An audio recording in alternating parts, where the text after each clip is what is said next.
of the Astrology of Terrible Things. This is the podcast where we share an astrology chart of a terrible event.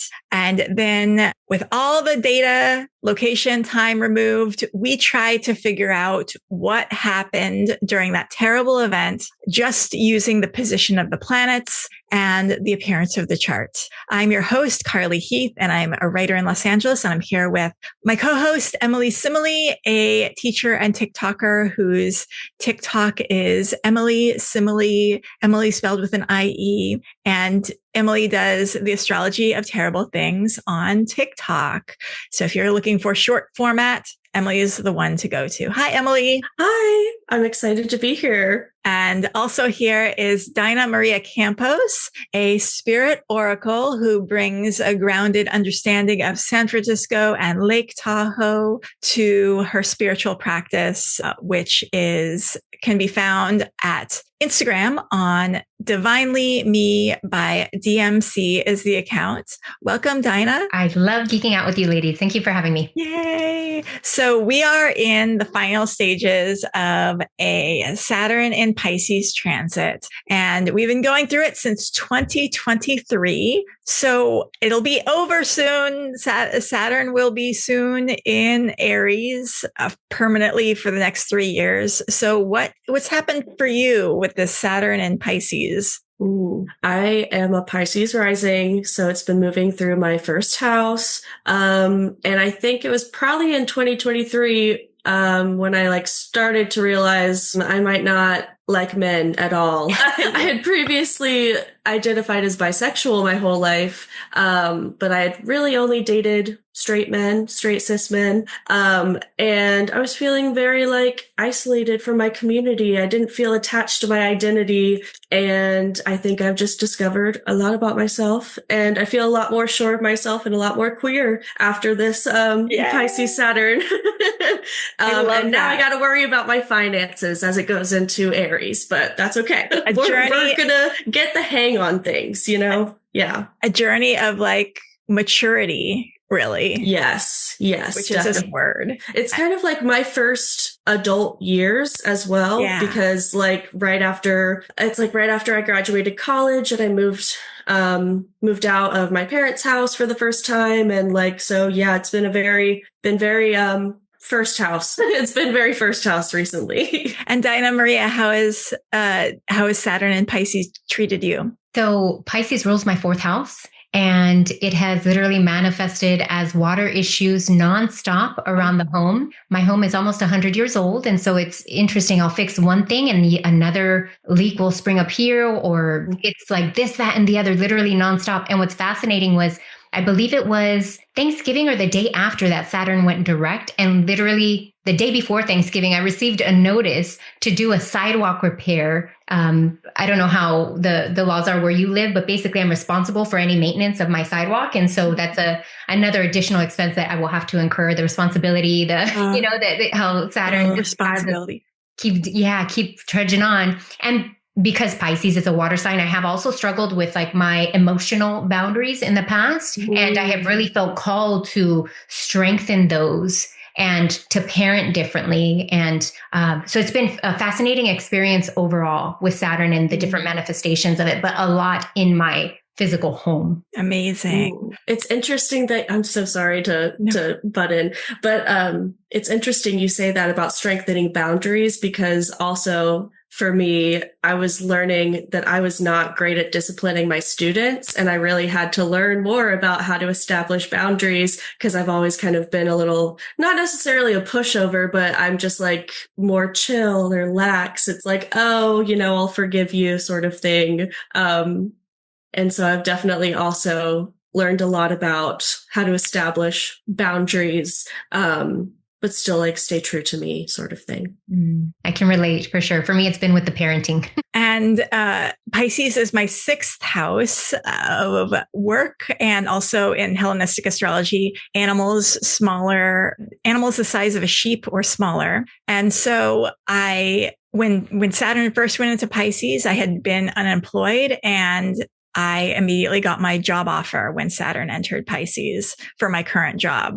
And, it's also about service. And it really felt like this is a job that I feel very important about. Like I feel it's very important. It feels like I'm serving a good cause and I'm fighting for a good reason. And so that was really very Pisces. Yeah, which is very Pisces. It feels important. And it also feels like a job I will have for a long time, also because it has a pension. And I'm like, I am going to stick through this for a long time so that I can secure that pension. And it's also it was a time where I was still teaching and I was struggling for a long time of, do I keep teaching in addition to this main job or do I value my time? And I had been feeling like I had learned all I had learned from teaching and I was ready to move on. I wasn't feeling it anymore. So I still am teaching one class, but my other classes, I kind of like let go. I'm not doing that anymore. So Saturn's also about downsizing your work. And then I do have a flock of sheep and my very, very sad, my sheep that I've had for 14 years, Pippi, who is like, she's not a sheep. She was a human. She had such a unique personality. She was always just such like a little spiritual, intelligent being. She started like not eating when Mercury was conjunct Saturn in Pisces one day. And it also happened to be the same day that we were told that the Pope was getting really sick. Mm-hmm. And, I was trying to treat her for a couple of days. She wasn't getting better. I was noticing that her lungs were she was breathing, were filled with fluid. She was breathing really rough. And then she just went downhill really, really fast. It was really traumatizing. I had to get a rental car, call around to a bunch of different vets. Like, can you see a sheep? Many vets are like, no, what the fuck are you talking about? And eventually I was able to find a vet that would see my sheep and brought her to the vet, had her put to sleep. And it was very interesting because it was also the same time that the Pope passed away. And there is something comforting about like, I feel like this sheep is really important. She's a very special sheep. And that she had kind of the same pneumonia sickness that the Pope, this revered Pope, had, and they passed away at the same time. It feels like, this isn't just like an accident that she passed away now. It's like feels fated. Very much so. Yeah. I'm so sorry. It reminds me of Neptune and Pisces as well. And you said 14 years. Yeah. Was she born when Neptune ingressed into Pisces? I believe so. Because I noticed I started getting a lot of farm animals when Neptune entered my 6th house, which I've had turkeys and chickens. I had for a while a lot of farm animals, and through the years they've passed on. And now I'm left with 2 sheep and my horse. My horse is going to be around forever. So cross all the things. But the 2 sheep are definitely very geriatric and very senior. And so will they live another year or so? We'll see. But I kind of assume when Saturn and Neptune go into Aries, the ram, that maybe Saturn might correspond to the last of my sheep passing on, which would make sense. It's sad to think about, but it makes sense. Yeah. Let's get into analyzing a terrible event. And Emily is going to share a chart of a terrible event today. Ooh, yes, I'm excited to share this one with you guys. Okay. Here is Speaking of Saturn. So this is the first chart that we'll have where the chart ruler is not in the 8th or the 12th house. This is a 5th house chart ruler. Wow. Which is very interesting. But the ruler of the 5th house is in the 6th house. Yes. Okay. We can describe the chart that we're seeing here. It is a 22nd degree Gemini ascendant, ruling over the 1st house with Gemini Saturn retrograde in the 1st house. Mm-hmm. We have the Sun in Libra in the 5th house, and Mercury is also in Libra in the 5th house, as well as Mars. Mars and Mercury are making a conjunction within 1 degree, and then the Sun is pretty close as well. So I would say that they're all conjunct. And And then we have Venus in the 6th house in Scorpio. And we have the moon conjunct Jupiter in the 7th house in Sagittarius. And they're making a pretty loose opposition to Saturn in the 1st house. And then for the outer planets, we have Uranus in Capricorn at 29 degrees in the 8th house, Neptune at 25 degrees Cancer in the 2nd house, and Pluto at 0 degrees Cancer in the 2nd house. And it's retrograde as well. Saturn in that 1st house in a night chart, in Gemini, it makes me feel like the death of a speaker, or the death of 2 people. Ooh. We've been doing a lot of Venus and or Jupiter in the 6th house in these charts. So misfortune.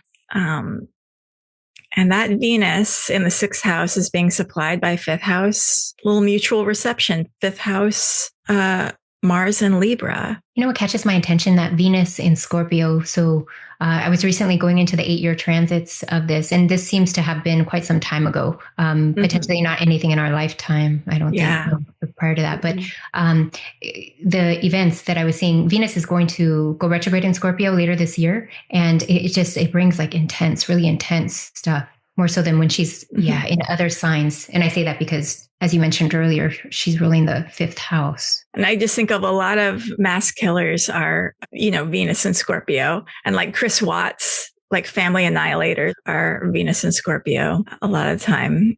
And the moon has just passed a conjunction to Jupiter in the 7th house, which is it Sagittarius? Is it long distance? Is it religion? Is it foreigners? Is it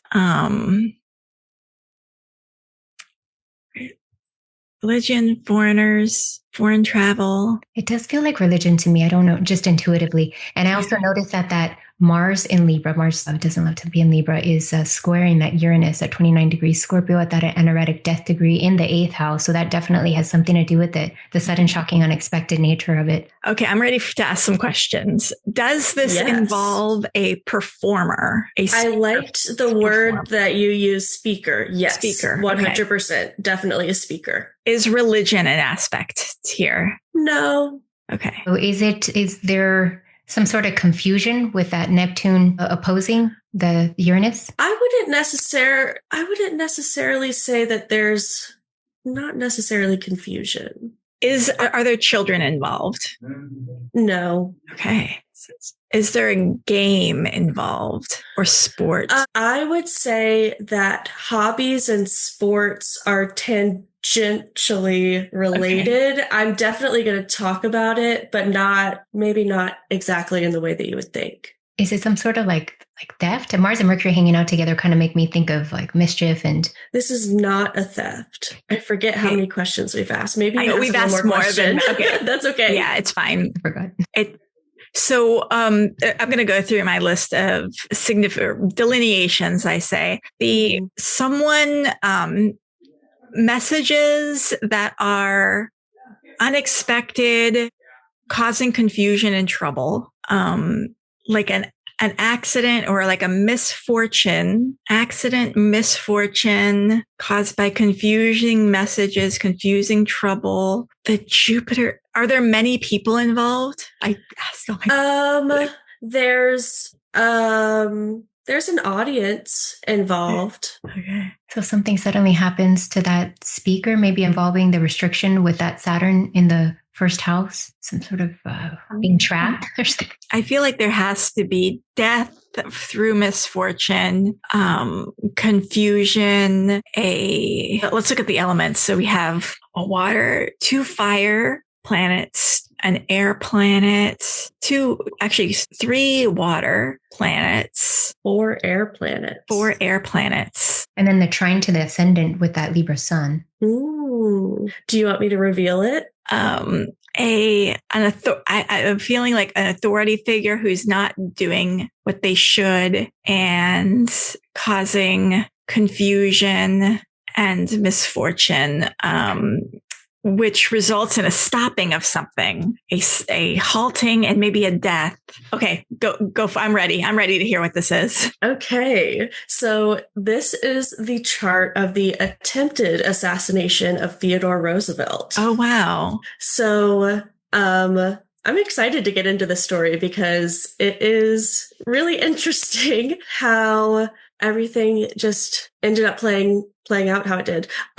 He did survive, so there's that. He did survive doing really yes. well. Yeah. But I really liked. I'm just going to keep the same picture up. Actually, I really liked what you said about there's a leader who's not doing what he's supposed to be doing, because that's like kind of a really big motivation of the guy who ended up trying to assassinate him. He didn't think that he was doing what was right. So I liked that. Let's show Teddy Roosevelt's birth chart. Ooh. Because we actually have a B-rated birth time from Astro Databank, which B-rated birth time means that the birth time is inferred from a biography where there's like a quote in a biography that says like, oh, he was born at sunrise, something like that. So this is, take it with a grain of salt, but I honestly feel like it works pretty well for the chart that we have. Let's get into it.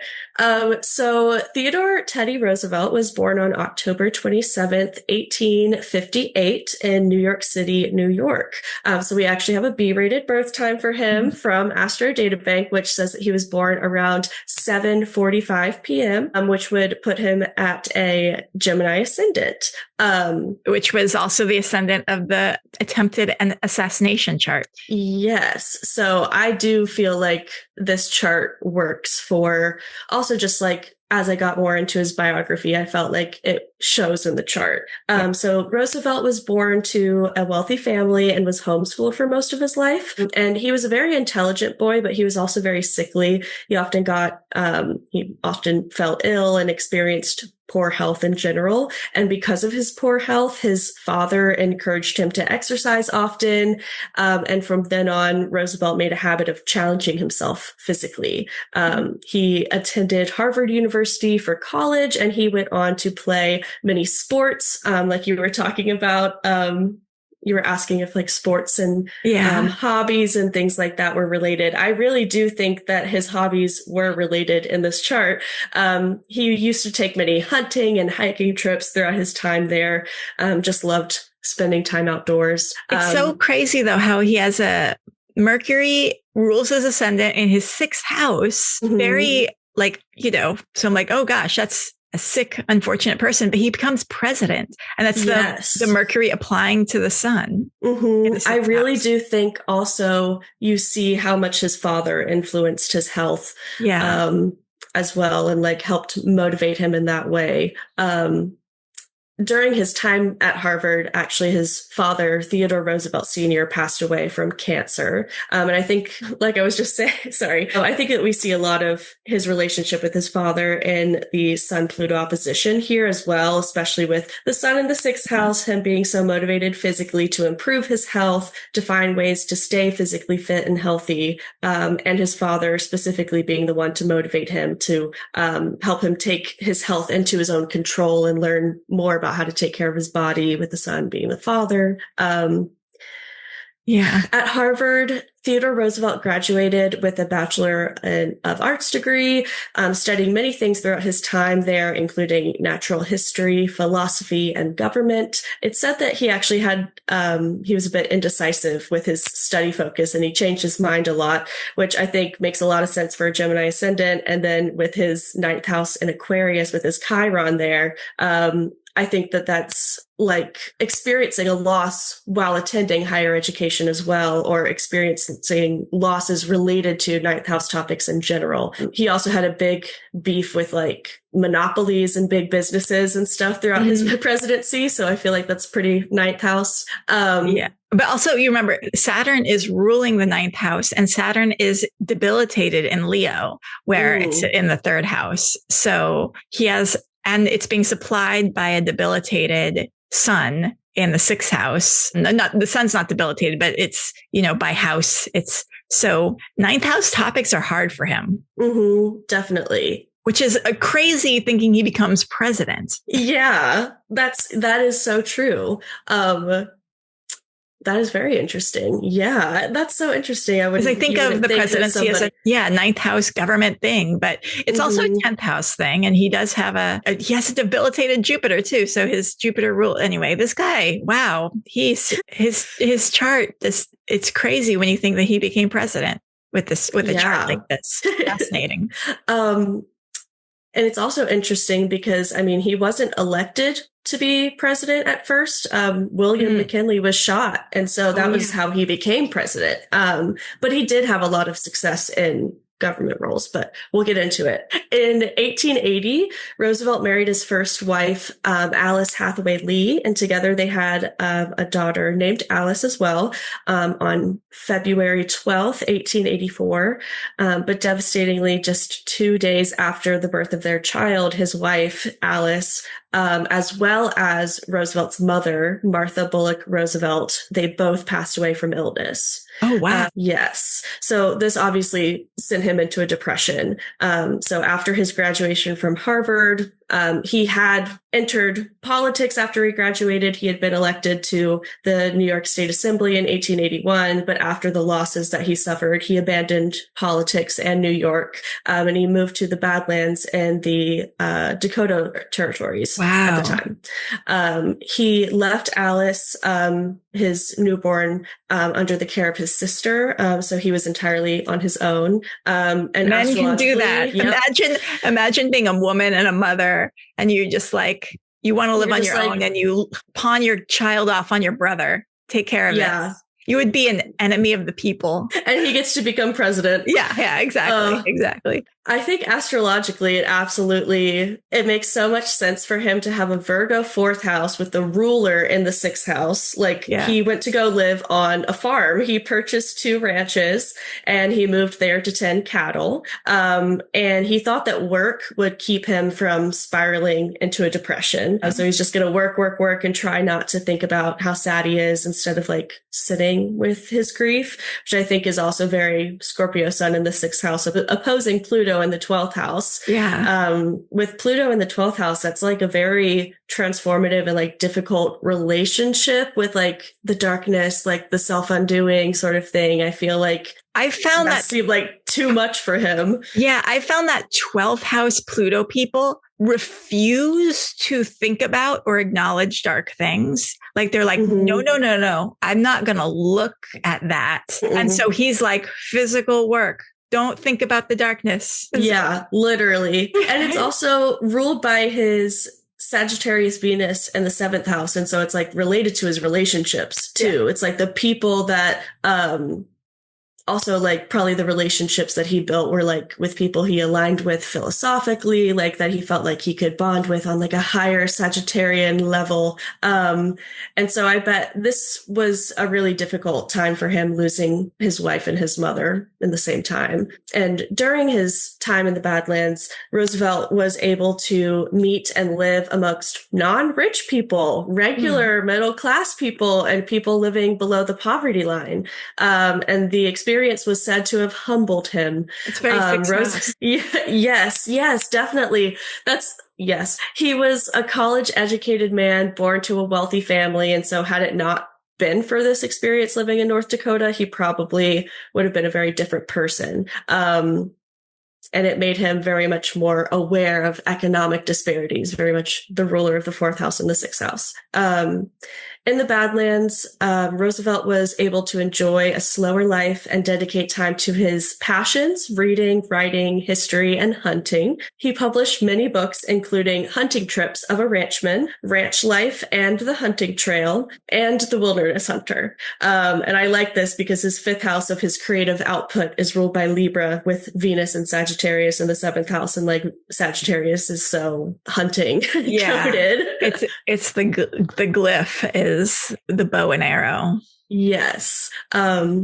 So it wasn't until a rough blizzard in 1885 that Roosevelt moved back to New York to pursue a career in politics again. He also got married to a woman named Edith Caro, and together they had 5 children. Oh, geez. Yes. I think it was all within like a 10-year span too. So she was popping them out. Roosevelt served in several leadership positions throughout the government and the military, and he made quite a name for himself in politics and caught the attention of the Republican Party and then President William McKinley. So he eventually, I think this was McKinley's second term. I could be wrong about that. But eventually the Republican Party would name Roosevelt to be his running mate alongside McKinley. And they won. It was a successful campaign. But less than a year into his term, William McKinley was shot twice in the abdomen by a man named Leon Czolgosz at the Pan American Exposition in Buffalo, New York. So McKinley died a few days following the attack, leading to Theodore Roosevelt becoming the youngest man to be sworn in as president at age 42. Wow. Yeah. So that's like also the Jupiter ruled, not the Jupiter, the Mercury ruled ascendant. Mercury is youth often, and people who have a prominent Mercury tend to be like the youngest to do something. Yes. Definitely. So this assassination led to the creation of the Secret Service, who were assigned to provide security for all the U.S. presidents moving forward, which they apparently didn't think to do until 3 presidents had been assassinated, but whatever. You know what I was also just thinking of? Sorry to interrupt again,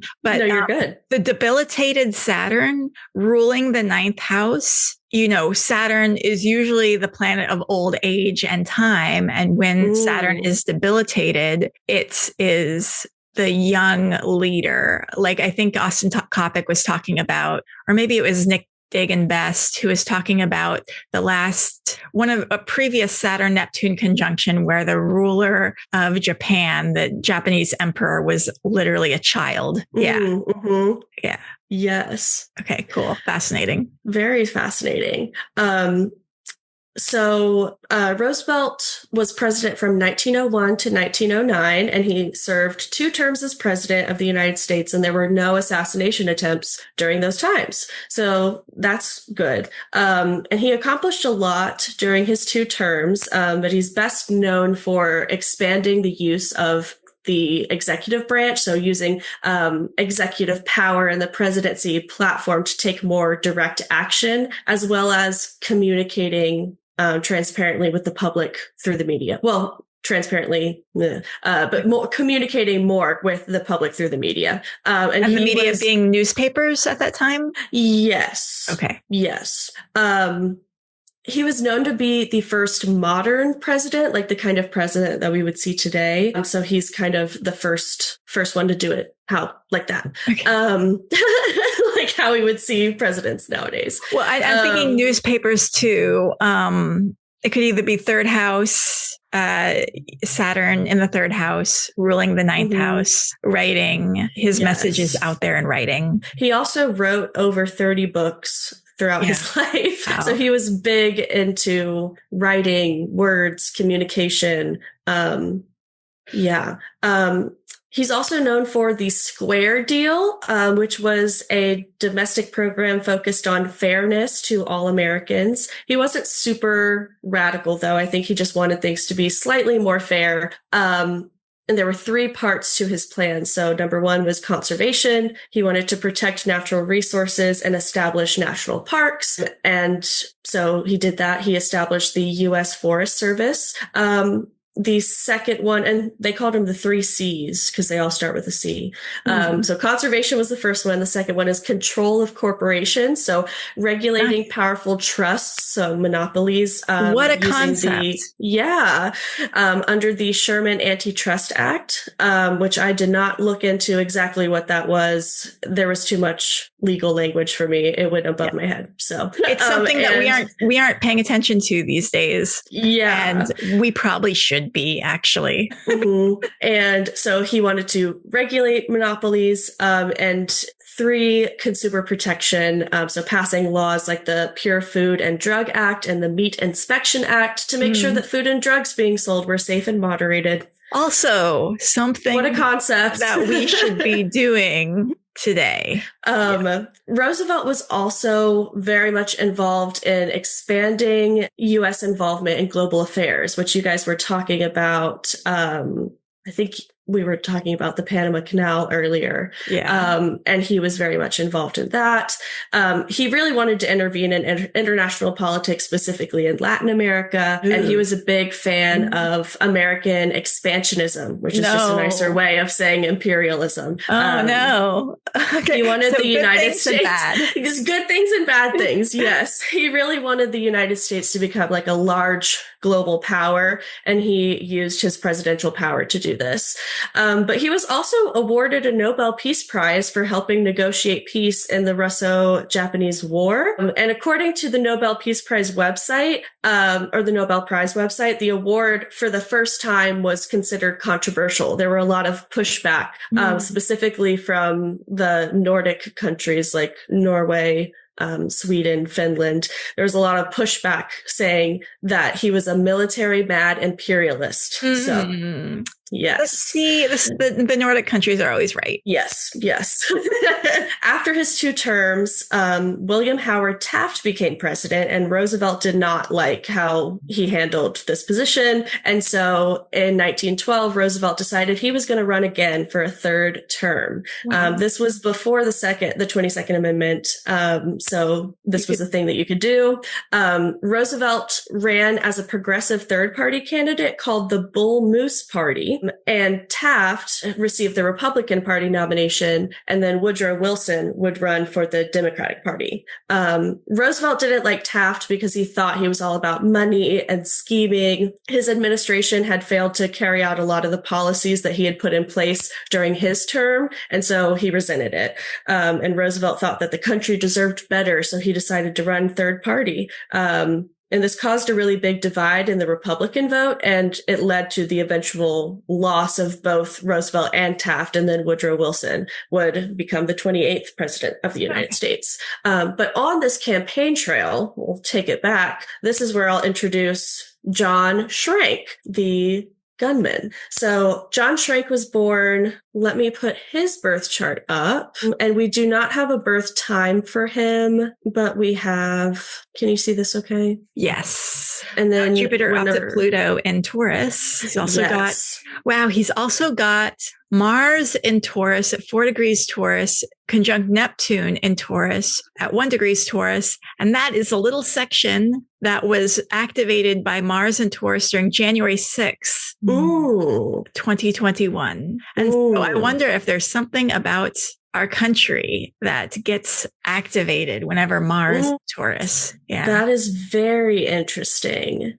Ooh, we will have to pay attention, especially when Mars is in Taurus. Okay. So John Schrank was born March 5th, 1876, which makes him a Pisces sun, in Germany to working class parents. In October 1889, when he was 12 years old, Schrank was adopted by his uncle and aunt, and the family immigrated to the United States. And he worked for his uncle and aunt at a bar they owned as a busboy and a bartender. They lived in New York City. They were in Manhattan. Or no, they were in the Lower East Side. Yes. And eventually, as Schrank got older, he would become the bar owner. And throughout his time growing up in the United States, Schrank developed a strong appreciation for the American founding fathers. He was very passionate and opinionated about American politics. Schrank was described as mild-mannered and reserved. He often kept to himself and didn't have many friends. Do we see anything in here in this chart that might indicate not having a lot of friends? So Saturn in Pisces, debilitated Venus in Aries, and debilitated Mars, being supplied by debilitated Mars and Venus conjunct Chiron. Also there we go. In Aries. Yeah. That's troublemaking friends for sure. Yeah. Maybe even specifically with women, like problems. Yeah. With women. Sure. And so, very interesting.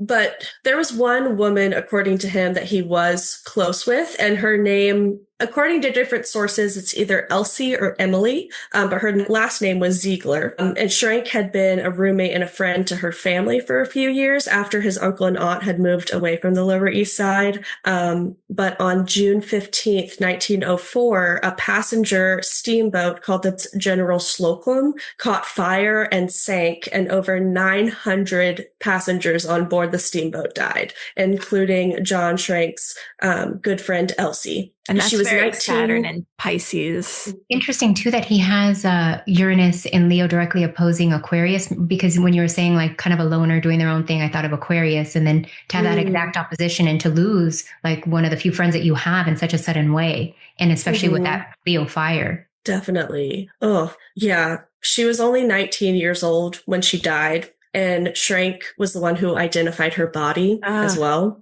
This would be described as the greatest tragedy of his life. But it's important to note, though, that Schrank described the relationship he had with this woman as much closer than what her brother would say. Her brother said that Schrank had barely known her, that they were simply roommates, and that Schrank had fabricated this relationship with her in his head. So we don't exactly know how close they were, but judging by his mental state and how it declines, maybe they weren't as close as he thought they were. Although roommates between a man and a woman in the 1800s. Yes, he was living with their family. Oh, okay. I see. Yeah. So it was interesting. But shortly after Elsie's death, Schrank sold his family bar. And not soon after that, his aunt, the one who had been a mother figure to him, who had adopted him, she died. And then his uncle, who had been his father figure, also died in 1911. So he can't catch a break. Like, everybody's dying. But the one good thing going for him was that everyone made him like the sole beneficiary of their wills. So he got a bunch of money and assets from his family members who passed. But he did just lose everyone close to him. So he's understandably like very depressed, and he starts drinking heavily, and he's falling behind on all of his bills and his payments. And so now he has a big debt that he has to pay. And he was trying to get jobs as a bartender, but he couldn't keep work for very long because he was just pretty like rude and argumentative and inconsistent as well. Just like not able to show up to work on a consistent basis. And Schrank says that he had a dream sent from God. It was the day after former President William McKinley passed away. So this was September 15th, 1901. That night, the president appeared to him in a dream, and Schrank claimed that McKinley rose from his casket and said to him, "Avenge my death." And he pointed to a figure that Schrank deciphered as Theodore Roosevelt. But the significance of the dream did not come to him until Roosevelt announced his candidacy in February 1912.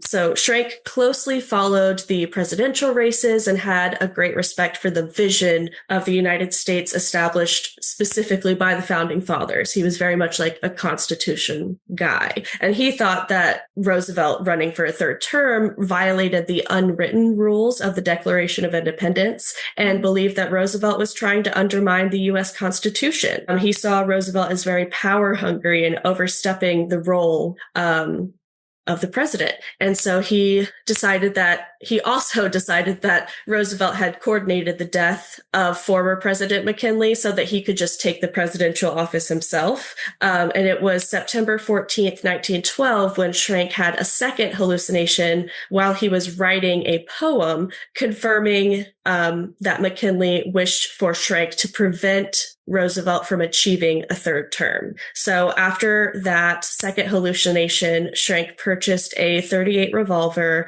and a steamboat ticket and began to stalk Roosevelt, following him along his campaign trail from South Carolina to Wisconsin. This is where we get the Mars, chart. Neptune. Yes. And also he played such a long game with it too. Taurus, also with the sextile to Saturn. Let me show the event chart. And have you noticed that I think he and Roosevelt have a Cancer moon, if I remember correctly. And it seems like Cancer can be very patriotic. And what's interesting is the United States is the U.S. sun is at 13 degrees Cancer, so it's conjunct. I think about this all the time. I really do think that the U.S. chart has that stellium in Cancer, and it's the 8th house of the U.S. chart, which is so associated with like the genocide and the taking stuff from other people that doesn't belong to them. But it's so interesting too that it would speak to their moon, their heart, the soul of both of those men, right? When it's the sun of the U.S. too, like literally, it just like it was a feelings in their body. Do you know that they both felt so passionately about and went about it in their different ways? Yeah. Ooh, yes, definitely. Okay. And so this is the attempted assassination chart. And it's got Pluto in Cancer, the 8th house of the U.S. chart, and Neptune in Cancer. So our friend Schneck, is that his name? Shrink. Yeah, Shrink. John Shrink. Yeah, has this Pluto and Neptune thing happening in Cancer. These planets are transiting Cancer, which is where his moon is. And I know the U.S. has a significant point at 26 degrees Cancer. I can't recall if it was the vertex or one of the nodes, but it's interesting that Neptune's right there, a degree away. Almost right there, 2 arc minutes away, So this is the chart for Monday, October 14th, 1912 at 8:10 p.m. in Milwaukee, Wisconsin. As you can see, we have a Gemini ascendant chart here, the same as Theodore Roosevelt, which you guys said that. And it's the 7th house of the U.S. chart.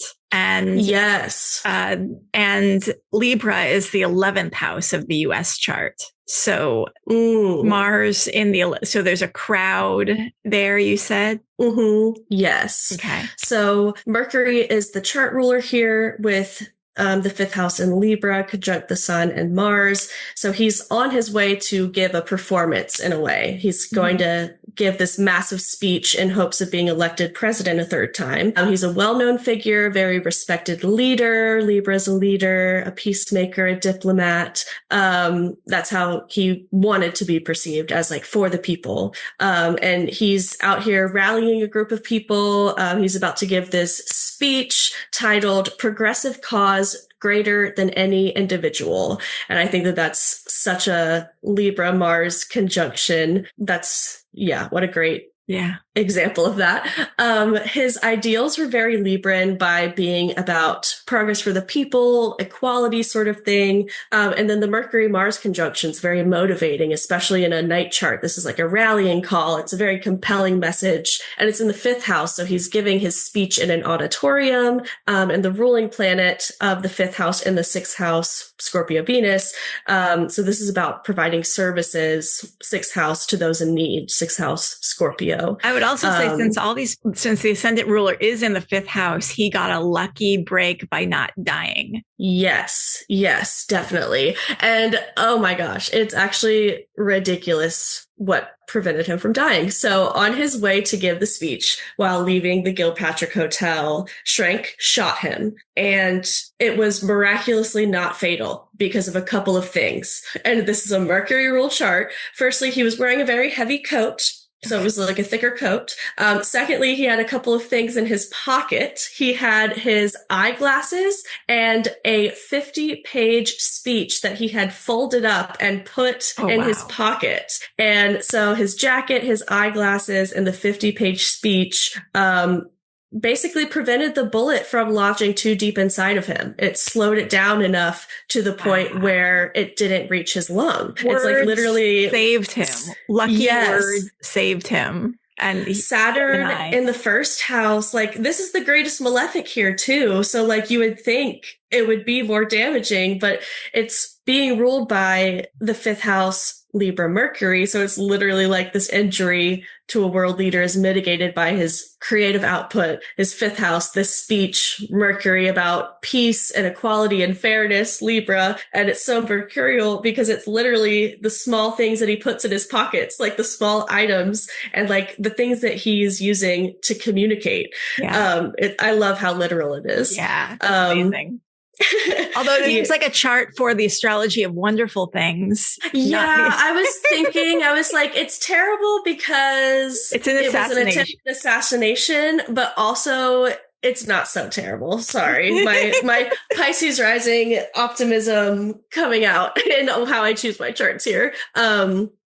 So the bystanders apprehended Schrank and held him in the hotel kitchen until police arrived. And the story goes that Roosevelt coughed into a handkerchief, and because he saw no blood, he correctly deduced that the shot had not entered his lung. He was right, and even though everyone encouraged him to seek immediate medical attention, he insisted on going into the auditorium and giving his speech anyway. Everyone told him to keep it short. He said no, and he went on for 84 minutes with blood trickling down his shirt as he spoke. And he was giving the pages of the speech with the bullet holes and the blood and all to the people in the audience. Like, as he read the pages, he gave them out. And he was quoted to have said, "I don't know whether you fully understand that I have just been shot, but it takes more than that to kill a bull moose." Oh my gosh. But the Saturn in Gemini. So one, I know my lungs, Gemini, are not wounded. And then like the lungs will persevere, and I will speak for a long time about not dying. But the fact that this is a night chart. Saturn, this is so risky. Yeah. I don't know exactly all the things astrologically that but you know what? Not so bad, but it's so interesting. This is proving a night chart Venus in the 6th house will save you from misfortune. A night chart Jupiter in the 6th house will not save you from misfortune.